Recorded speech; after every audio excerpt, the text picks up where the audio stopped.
Hello guys, good morning. এই ভিডিওটা দীঘার বাজারে সকালবেলা আমরা গেছিলাম দীঘার বাজার থেকে কিছু মাছ কিনতে। তো সেখান থেকে নানা রকমের মাছ দেখলাম, অনেক মাছ জানতামও না নাম। সেখানে গেছিলাম, আমরা নিয়েছিলাম চিংড়ি আর পমফ্রেট। চিংড়িটা এই দাদাকে দিলাম কাটতে, পমফ্রেটটাও নিয়ে কাটছেন। তো ভালোভাবে পরিষ্কার করে কেটে দেয় এখানে। এই ফেসিলিটিটা আছে, আমি এটা জানতাম না আগে। আপনি চাইলে বাড়িতেও নিয়ে যেতে পারেন এরকম কেটে, আর ওরা ফ্রিজিং করে দেবে সব কিছু একদম, আর আপনি বাড়িতেও নিয়ে যেতে পারবেন। তো এটা মানে ভালোই লাগলো খেতে।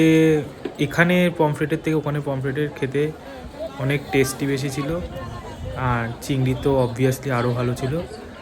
ভালোই লাগলো খেতে, ভালো দিনটা কাটলো।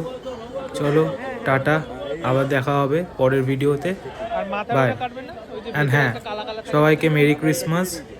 দিনটা খুব ভালো কাটুক, আসছে বছর খুব ভালো কাটুক সবার।